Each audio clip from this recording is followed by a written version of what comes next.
Selamat datang di channel buku cerita Harry Potter dan Batu Bertuah karya J.K. Rowling, penerbit PT Gramedia Pustaka Utama. Bab 6, Perjalanan dari Peron 93/4. Bulan terakhir hari bersama keluarga Dursley tidaklah menyenangkan. Dudley sekarang begitu ketakutan pada Harry sehingga tak mau berada di ruangan yang sama dengannya. Sementara Bibi Petunia dan Paman Vernon tidak mengurung Harry dalam lemarinya, tidak memaksanya melakukan sesuatu ataupun membentaknya. Bahkan mereka sama sekali tidak bicara dengan Harry. Setengah ketakutan, setengah marah, mereka bersikap seakan-akan kursi yang diduduki Harry itu kosong. Meskipun ini perbaikan dalam banyak hal, setelah beberapa waktu keadaan begini membuat Harry agak tertekan juga. Harry menghabiskan waktu di kamarnya, hanya ditemani burung hantu. Dia memutuskan menamai burung hantunya Hedwig, nama yang ditemukannya dalam buku sejarah sihir. Buku-buku sekolahnya sangat menarik. Dia berbaring di tempat tidur membaca sampai jauh malam. Hedwig terbang keluar masuk jendela sesuka-suka dia. Untunglah Bibi Petunia tidak lagi datang ke kamar Harry, karena Hedwig tak henti-hentinya membawa bangkai tikus setiap malam sebelum tidur. Harry memandang Harry pada sepotong kertas yang ditempelnya di dinding sampai ke tanggal 1 September. Pada hari terakhir bulan Agustus, dia memutuskan lebih baik bicara dengan paman dan bibinya soal dia harus pergi ke stasiun King Cross hari berikutnya. Maka dia turun ke ruang keluarga tempat mereka sedang menonton acara kuis di televisi. Harry berdeham untuk memberitahu dia datang, dan Dudley menjerit dan kabur dari ruangan itu. Paman Vernon. Paman Vernon mengumumkan gerutuan tak jelas untuk menunjukkan dia mendengarkan. Aku harus ke King Cross besok untuk ke Hogwarts. Paman Vernon menggerutu lagi. Apakah aku boleh ikut mobil paman? Gerutuan tak jelas. Harry menafsirkan itu berarti boleh. Terima kasih. Dia akan kembali ke atas ketika Paman Vernon benar-benar bicara. Aneh juga, mau ke sekolah sihir kok naik kereta? Permadani terbangnya berlubang semua rupanya. Harry diam saja. Di mana sih sekolah ini? Aku tidak tahu, kata Harry. Baru menyadarinya saat itu. Dia menarik keluar tiket yang diberikan Hagrid dari dalam sakunya.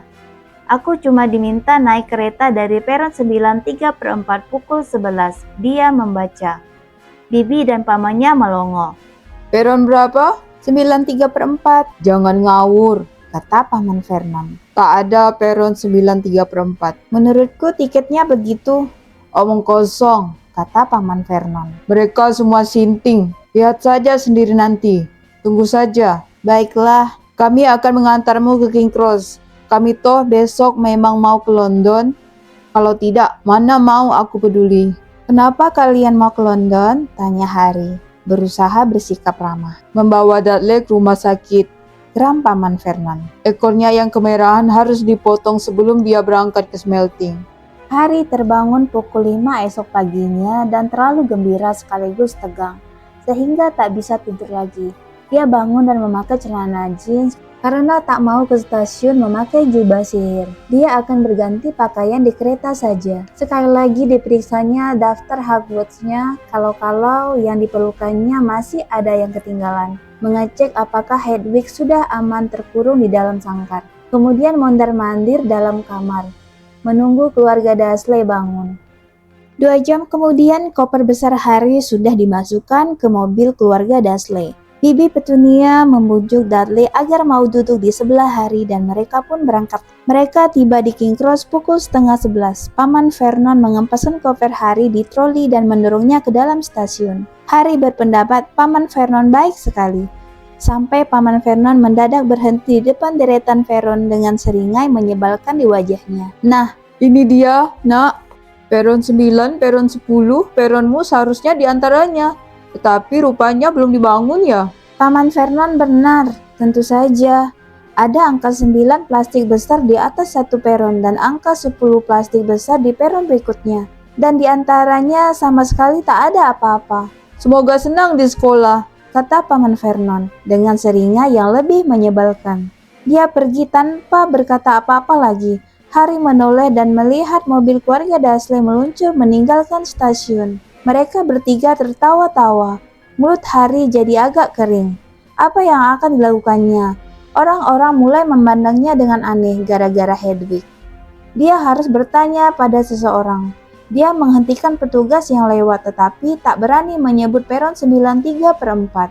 Si petugas belum pernah mendengar tentang Hogwarts dan ketika Harry bahkan tak bisa mengatakan di bagian mana Inggris sekolah ini berada. Dia mulai jengkel, seakan Harry sengaja berlagak blow on. Semakin putus asa, Harry menanyakan kereta yang akan berangkat pukul 11, tetapi kata si petugas tak ada. Akhirnya si petugas pergi, mengomel soal orang yang suka buang-buang waktu. Harry berusaha keras agar tidak panik.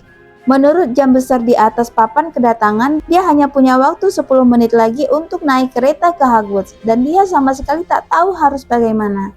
Dia kebingungan di tengah stasiun dengan koper yang nyaris tak bisa diangkatnya, kantong penuh uang sihir dan burung hantu besar. Hagrid pastilah lupa memberitahukan sesuatu yang harus dilakukannya.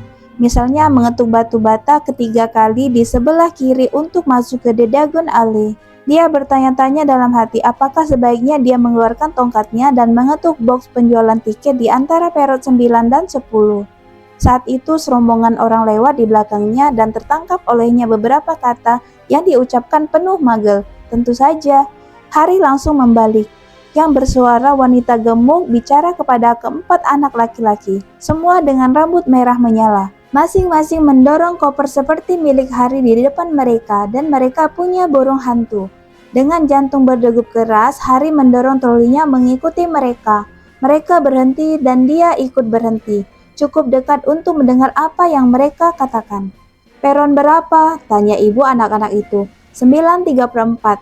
Terdengar suara nyaring anak perempuan, juga berambut merah, dan menggandeng tangannya. "Mam, apakah aku tidak boleh? Kau belum cukup umur, Ginny. Sekarang diam dulu." "Baiklah, Versi, kau duluan yang masuk." Anak yang kelihatannya paling tua berjalan menuju peron 9 dan 10. Harry mengawasi, bertahan tidak berkedip, takut kalau ada sesuatu yang tak dilihatnya. Tetapi pas ketika anak itu tiba di pembatas antara peron, serombongan besar turis lewat di depannya dan ketika ransel terakhir menyingkir, si anak sudah lenyap. "Fred, kau berikutnya," si wanita gemuk berkata.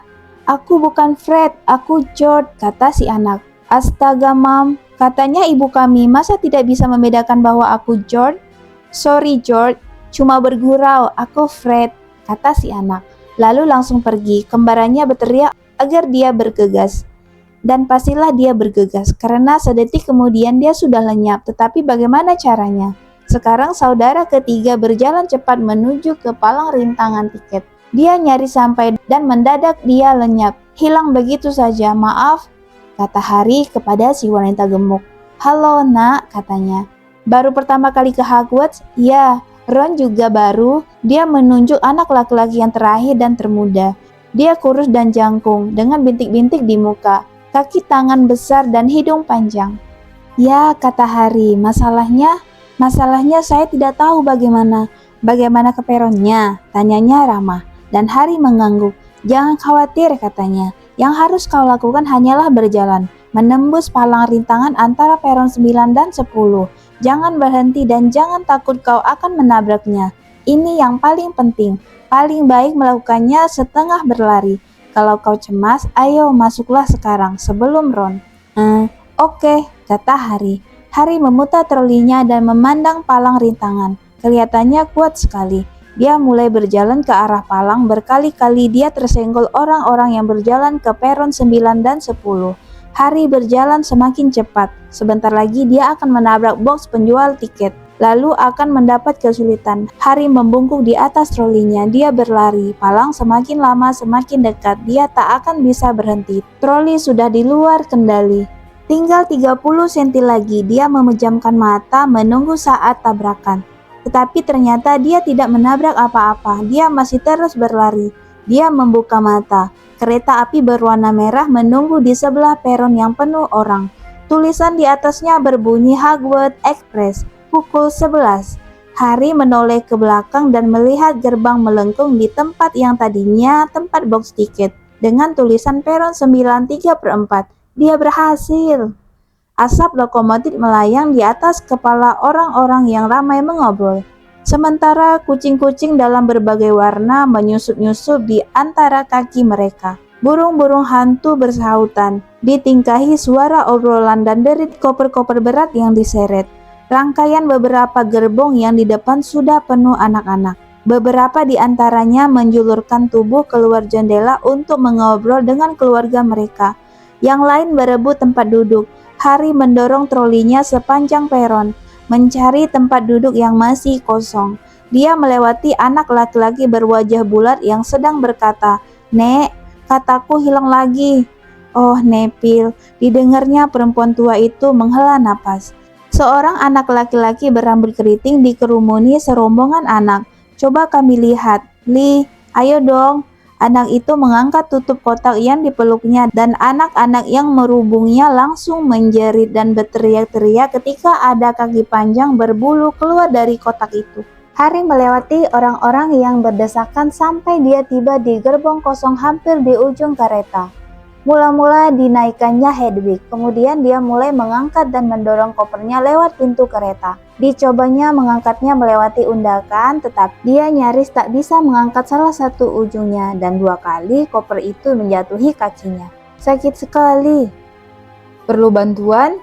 tanya salah satu dari si kembar berambut merah yang tadi diikutinya menerobos box tiket. "Ya, tolong dong," jawab Harry terengah.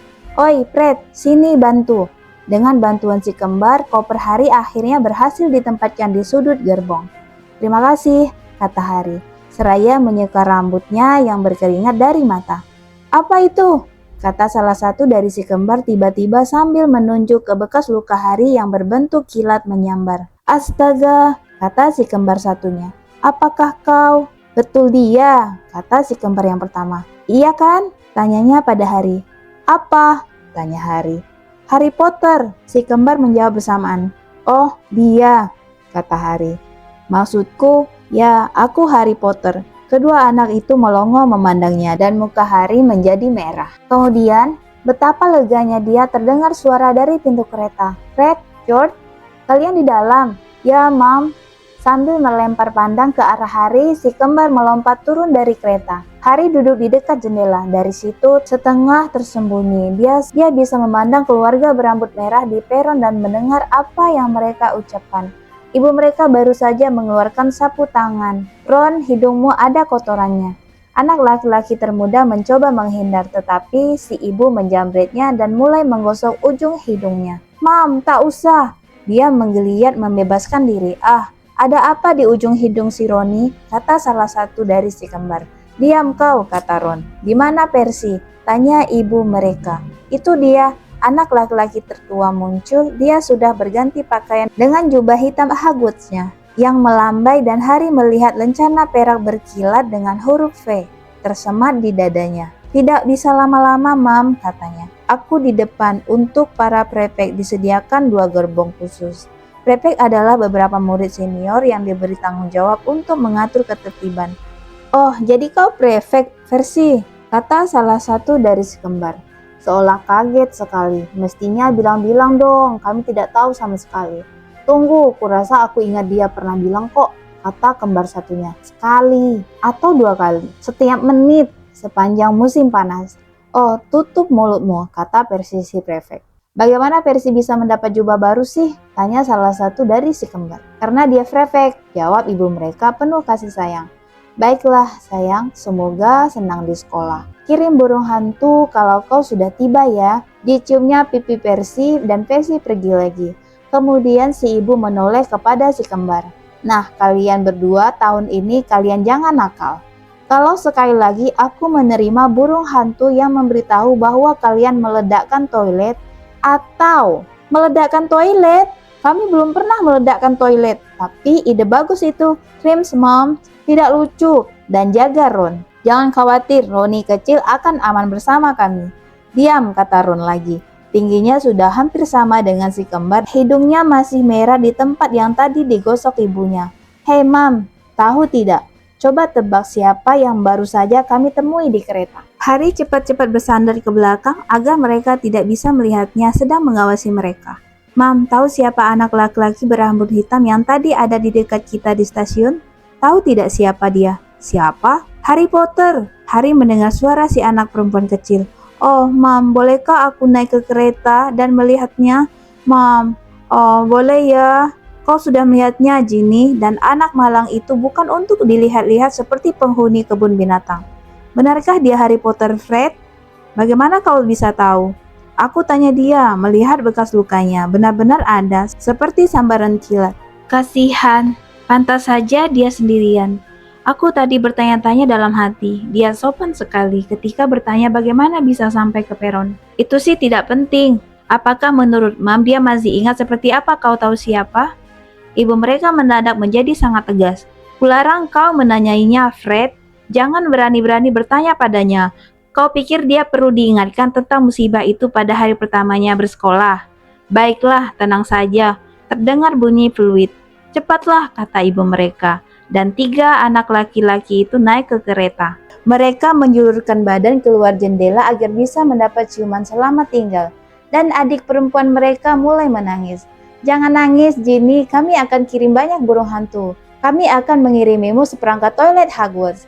George cuma bergurau, Mam. Kereta mulai bergerak. Harry melihat ibu anak-anak itu melambaikan tangan dan adik mereka. Setengah tertawa, setengah menangis. Berlari mengejar kereta sampai keretanya bergerak semakin cepat. Setelah itu barulah dia berhenti dan melambai. Harry melihat anak perempuan itu dan ibunya menghilang ketika kereta berbelok. Rumah-rumah seperti berlari melintasi jendela. Harry merasa bergairah sekali. Dia tidak tahu apa yang akan terjadi, tetapi pastilah lebih baik daripada yang ditinggalkannya. Pintu kompartemennya bergeser membuka dan anak laki-laki berambut merah yang termuda masuk. Ada yang duduk di sini? Tanyanya sambil menunjuk tempat duduk di depan Harry. Tempat lain sudah penuh semua. Harry menggeleng dan anak itu duduk. Dia melirik Harry, lalu cepat-cepat memandang keluar jendela. Pura-pura tidak melihat Harry. Harry melihat di ujung hidungnya masih ada noda hitam. Hei Ron, si kembar sudah kembali. Dengar, kami akan ke tengah kereta. Lee Jordan punya tarantula raksasa. Baiklah, gumam Ron. Harry, kata kembar satunya. Kami belum memperkenalkan diri kan? Fred dan George Weasley. Dan ini Ron, adik kami. Sampai nanti ya. Dah, kata Harry dan Ron. Si kembar menutup kembali pintu di belakang mereka. Apakah kau benar-benar Harry Potter? Ron menyeletuk. Harry mengangguk. Oh iya, kukira tadi Fred dan George cuma bergurau, kata Ron. Dan apakah benar-benar ada kau tahu, kan? Dia menunjuk ke dahi Harry. Harry menyibakkan poninya ke belakang untuk menunjukkan bekas luka sambaran kilatnya. Ron terbelalak. Jadi disitulah kau tahu siapa, ya, kata Harry. Tapi aku sudah tak ingat lagi, sama sekali tidak. Tanya Ron ingin tahu. Ya, aku ingat banyak sinar hijau, tapi itu saja. Wow, kata Ron. Selama beberapa waktu dia terbelalak memandang Harry. Kemudian seakan baru sadar apa yang dilakukannya. Cepat-cepat dia memandang keluar jendela lagi. Apakah semua keluargamu penyihir? Tanya Harry, yang menganggap Ron sama menariknya. Seperti Ron menganggap dirinya menarik. Kurasa begitu, kata Ron. Kalau tak salah ada sepupu jauh, Mam, yang akuntan, tapi kami tak pernah membicarakannya. Kalau begitu, pastilah kau sudah banyak tahu tentang sihir. Keluarga Weasley pastilah salah satu keluarga tua penyihir yang disebut-sebut si anak laki-laki pucat di Diagon Alley. Kudengar kau tinggal dengan Muggle, kata Ron. Seperti apa mereka? Mengerikan ya? Tidak semuanya sih, tapi paman bibi dan sepupuku mengerikan. Coba kalau aku punya 3 kakak laki-laki penyihir. 5, kata Ron. Entah kenapa dia kelihatan muram. Aku anak ke-6 dalam keluarga kami yang masuk Hogwarts. Bisa dikatakan banyak yang diharapkan dariku. Bill dan Charlie sudah lulus dan meninggalkan Hogwarts. Bill dulu ketua murid dan Charlie kapten Quidditch. Sekarang Percy terpilih menjadi prefect. Fred dan George banyak main-main, tetapi nilai mereka bagus-bagus dan semua orang menganggap mereka kocak. Semua orang mengharapkan aku akan berprestasi sebaik mereka. Tetapi kalaupun aku berhasil, ini bukan hal istimewa karena mereka sudah melakukannya lebih dulu. Kau juga tak akan punya barang baru kalau punya 5 kakak. Jubah dan pakaianku bekas Bill, tongkatku bekas Charlie, dan tikusku tikus tua yang dulu milik Percy. Ron merogoh ke dalam jaketnya dan mengeluarkan tikus gemuk abu-abu yang sedang tidur. Namanya Scabbers dan dia tidak berguna sama sekali. Kerjanya tidur melulu. Percy mendapat burung hantu dari ayahku karena terpilih sebagai prefect. Tetapi mereka tidak maksudku, aku jadi dapat skabes. Telinga Ron menjadi merah, rupanya dia berpendapat dia telah bicara terlalu banyak karena dia kembali memandang keluar jendela. Bagi Harry tidak ada yang salah kalau tidak mampu membeli burung hantu. Lagi pula dia sendiri tak pernah punya uang sepeser pun sampai sebulan yang lalu. Maka dia menceritakan semuanya kepada Ron tentang bagaimana dia harus memakai pakaian bekas Dudley dan tak pernah mendapat hadiah ulang tahun yang pantas. Ini kelihatannya membuat Ron senang. Dan sampai Hagrid memberitahuku aku tak tahu apa-apa tentang diriku, yang penyihir ataupun tentang orang tuaku atau Voldemort. Ron terpakik kaget. Ada apa? Tanya Harry.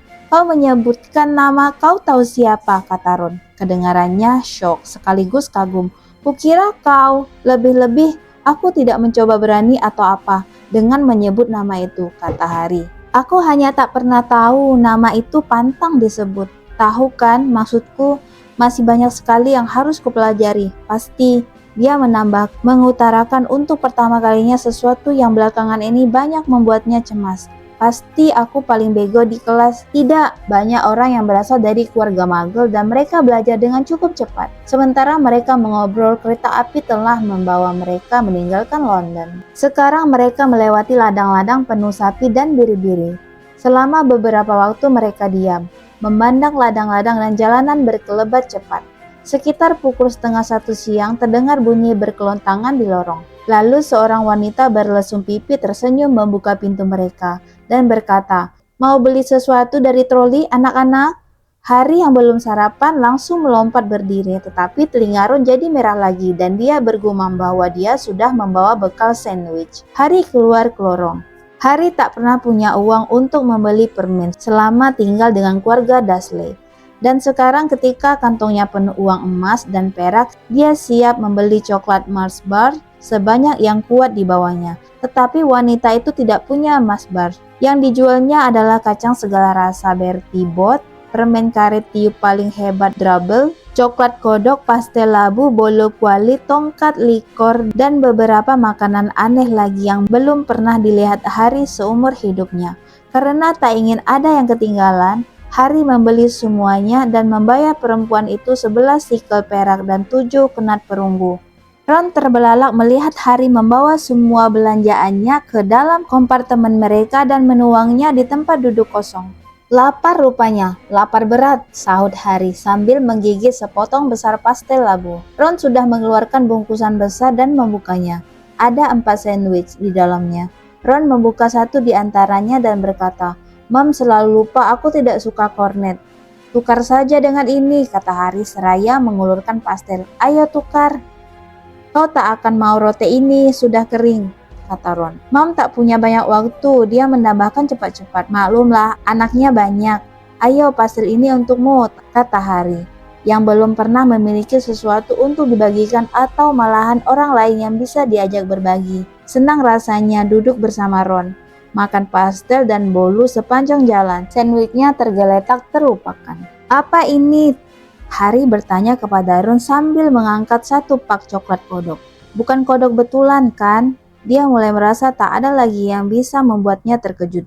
"Bukan," kata Ron. "Tapi lihat apa kartunya. Aku kurang Agrippa, apa?" "Oh, tentu saja kau tidak tahu. Coklat kodok ada kartunya di dalamnya. Untuk dikoleksi para penyihir terkenal. Aku sudah punya kira-kira 500 dan aku belum punya Agrippa atau Ptolemy." Harry membuka bungkus coklat kodoknya dan mengambil kartunya.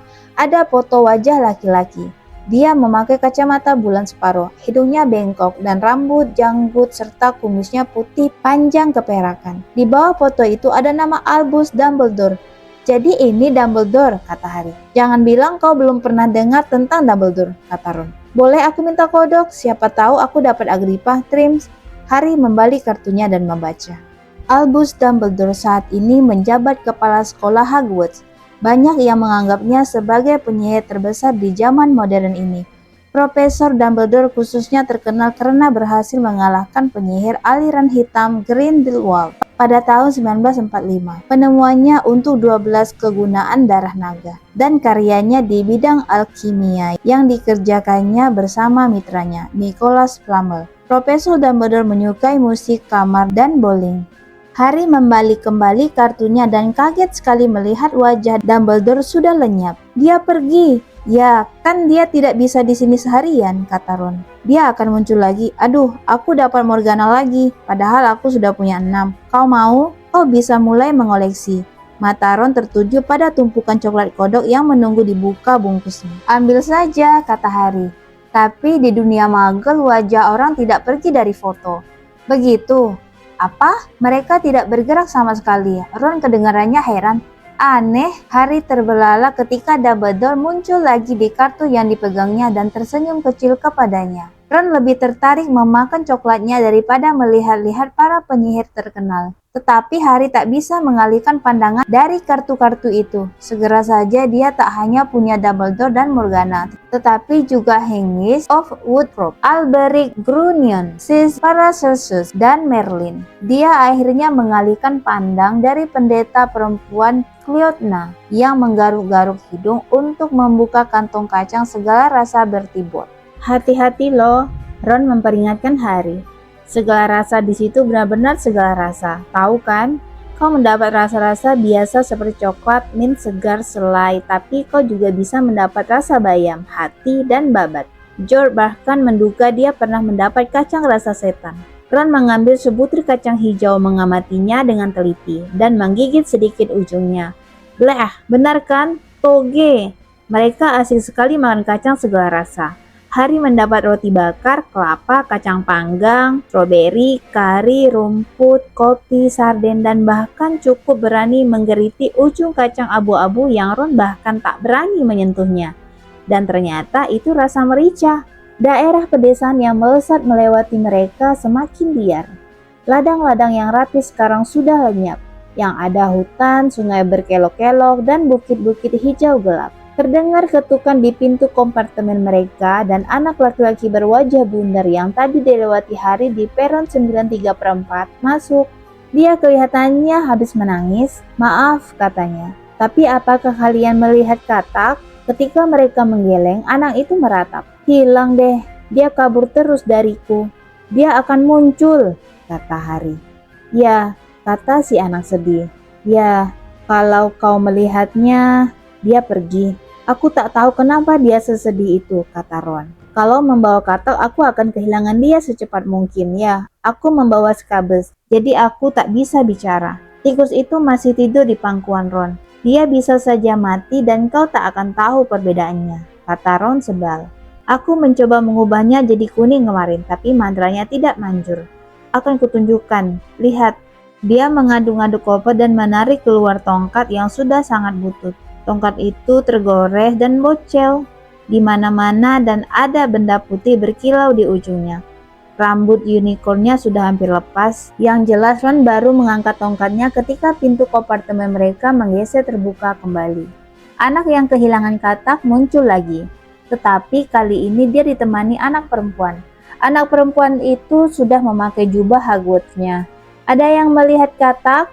Katak Neville hilang, katanya. Suaranya berwibawa. Rambutnya coklat lebat dan gigi depannya agak besar-besar. Kami sudah bilang padanya tidak lihat, kata Ron. Tetapi anak perempuan itu tidak mendengarkan. Dia malah memandang tongkat di tangan Ron. Oh, kau sedang menyihir ya? Coba kita lihat. Anak perempuan itu duduk, Ron kelihatannya kaget. Baiklah, Ron berdaham. Cahaya mentari, mentega, kemuning. Ubahlah tikus gemuk bodoh ini jadi kuning. Ron mengayunkan tongkatnya tetapi tak terjadi apa-apa. Skabes tetap abu-abu dan tetap tidur nyenyak. Kau yakin yang kau ucapkan tadi mantra? Tanya si anak perempuan. Tidak begitu manjur ya? Aku sendiri sudah mencoba beberapa mantra sederhana untuk latihan dan semuanya manjur. Tak seorang pun dalam keluargaku penyihir. Sungguh kejutan besar waktu aku menerima suratku. Tetapi aku senang sekali. Tentu saja, maksudku, ini kan sekolah sihir paling bagus. Begitu yang kudengar, aku sudah hafal isi semua buku kita. Tentu saja. Aku Ron Weasley, gumam Ron. Harry Potter, kata Harry. Kau Harry Potter, kata Hermione. Aku tahu segalanya tentang kau. Tentu saja, aku membeli beberapa buku lain untuk bacaan tambahan. Dan kau ada di buku sejarah sihir modern dan kejayaan dan keruntuhan sihir hitam. dan peristiwa-peristiwa hebat di dunia sihir abad 20. Betulkah? Kata Harry takjub. Astaga, tak tahukah kau, seandainya jadi kau, aku pasti sudah menyelidiki apa saja tentang diriku, kata Hermione. Apakah kalian tahu kalian akan masuk asrama mana? Aku sudah mencari informasi dan aku berharap masuk Gryffindor. Kedengarannya itu yang paling baik. Kudengar Dumbledore sendiri juga dulu di sana. Tapi kurasa Ravenclaw juga tidak terlalu buruk. Tapi sebaiknya kami mencari katak Neville lagi. Kalian berdua sebaiknya ganti pakaian. Kurasa tak lama lagi kita sampai.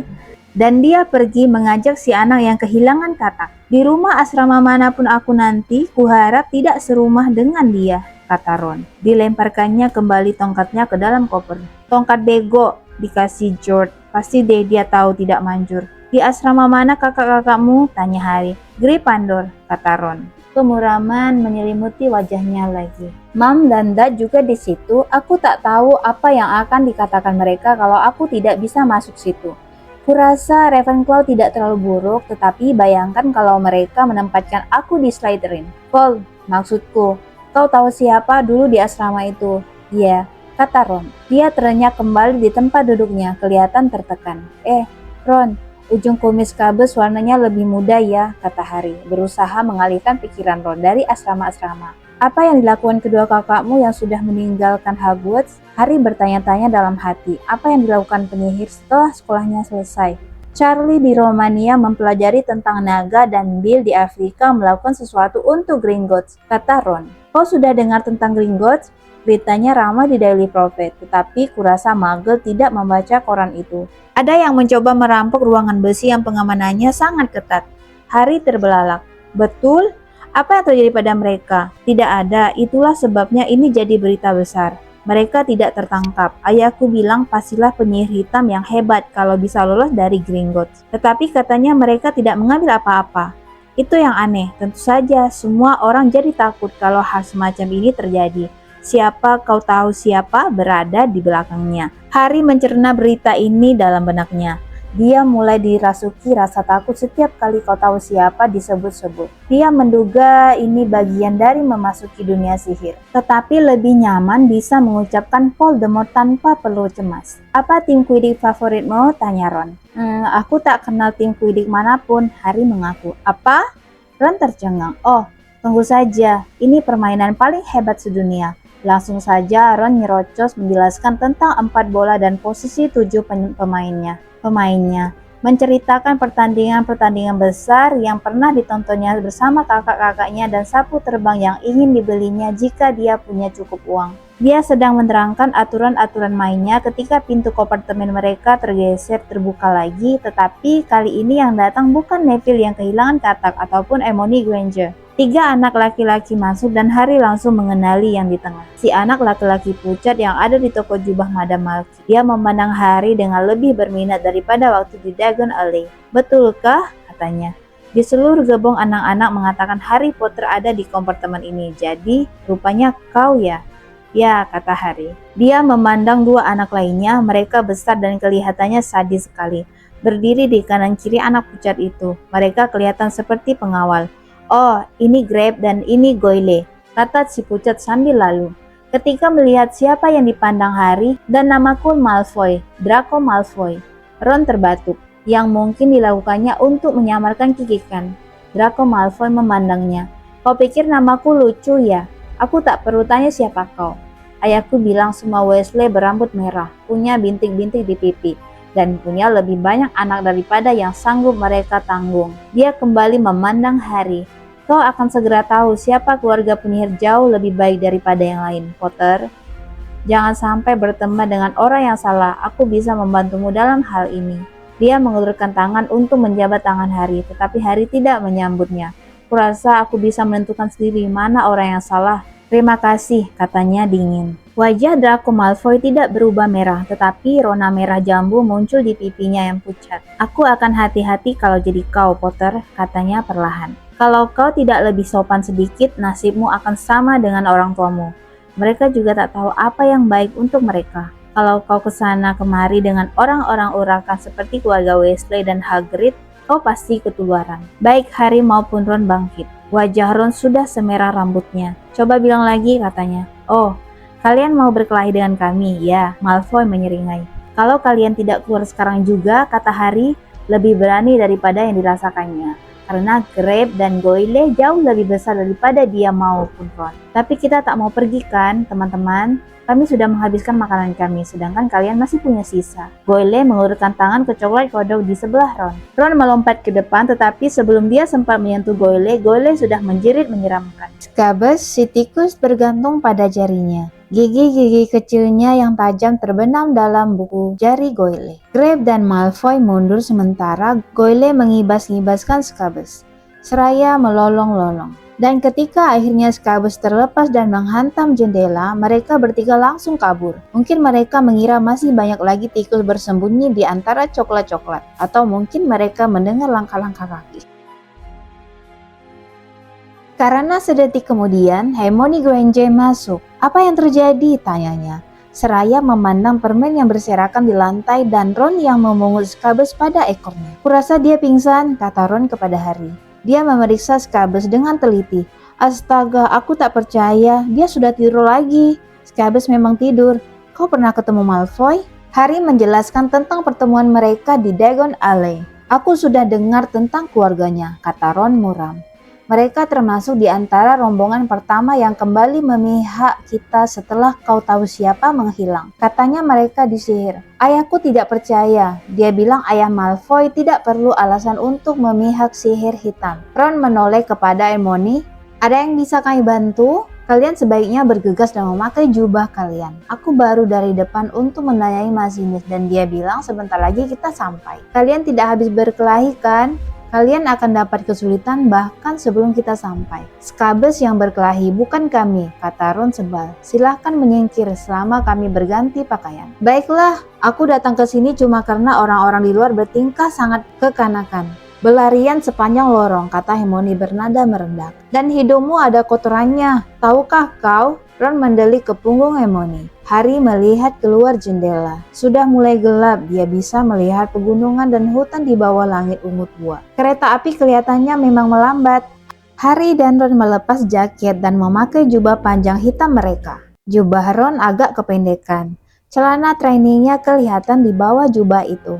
Terdengar pengumuman yang dikumandangkan ke seluruh kereta. Kita akan tiba di Hogwarts 5 menit lagi. Silakan meninggalkan barang-barang Anda di kereta. Barang-barang tersebut akan dibawa ke sekolah secara terpisah. Perut Harry terasa tegang dan dilihatnya wajah Ron pucat di bawah bintik-bintiknya. Mereka menjejelkan sisa permen ke dalam kantong dan bergabung dengan anak-anak yang sudah memenuhi lorong. Kereta semakin lambat dan akhirnya berhenti. Anak-anak berdesakan ke pintu dan keluar peron kecil gelap. Harry bergidik dalam udara malam yang dingin. Kemudian muncul lampu yang bergoyang-goyang di atas kepala anak-anak dan Harry mendengar suara yang sudah dikenalnya. Kelas 1 di sini. Semua oke, Harry? Wajah Hagrid yang besar berewokan tersenyum di atas lautan kepala anak-anak. Ayo ikuti aku. Masih ada lagi kelas 1? Hati-hati melangkah, kelas 1 ikut aku. Terpeleset dan terhuyung mereka mengikuti Hagrid menyusuri jalan sempit curam. Di kanan kiri mereka gelap sekali sehingga Harry menduga pepohonan di situ pastilah lebat. Tak ada yang banyak bicara. Neville si anak yang kehilangan katak terisak 1-2 kali. Sedetik lagi kalian akan melihat Hogwarts untuk pertama kali. Hagrid berseru seraya menoleh. Sesudah belokan ini, terdengar seruan keras. Jalan sempit itu mendadak membuka ke tepi danau luas gelap. Di atas gunung tinggi di seberang danau, jendela-jendelanya berkilau terang di bawah langit penuh bintang. Bertengger kastel besar dengan banyak menara besar dan kecil. Satu perahu tak boleh lebih dari 4 anak, seru Hagrid. Seraya menunjuk armada perahu kecil-kecil yang siap menunggu di dekat tepi danau. Harry dan Ron menuju ke perahu mereka, diikuti oleh Neville dan Hermione. Semua sudah naik perahu? Teriak Hagrid, yang sendirian di atas satu perahu. Baik kalau begitu, berangkat! Dan armada perahu kecil-kecil serentak meluncur di permukaan danau, yang selicin kaca. Semua diam, memandang kastel besar di atas. Kastel itu menjulang tinggi di atas mereka sementara mereka semakin dekat ke bukit karang tempatnya berdiri. "Tundukkan kepala!" teriak Hagrid ketika deretan pertama perahu tiba di bukit karang. Mereka semua menundukkan kepala dan perahu-perahu kecil itu membawa mereka melewati tirai sulur yang menyembunyikan lubang menganga di dinding bukit. Mereka dibawa melewati lorong gelap yang rupanya berada persis di bawah kastel. Sampai mereka tiba di semacam pelabuhan bawah tanah. Mereka naik ke daratan berbatu karang dan kerikil. "Oi kau, apa ini katakmu?" kata Hagrid yang memeriksa perahu-perahu setelah anak-anak turun. "Trapper," pekik Neville gembira, seraya mengulurkan tangan. Kemudian mereka mendaki jalan di bukit karang, mengikuti cahaya lampu Hagrid sampai akhirnya tiba di hamparan rumput halus berembun tepat di depan bayangan kastel. Mereka mendaki undakan batu dan berkerumun di depan pintu depan besar dari kayu ek. "Semua sudah di sini? Kau, katakmu masih ada?" Hagrid mengangkat kepala raksasa dan mengetuk pintu kastel 3 kali.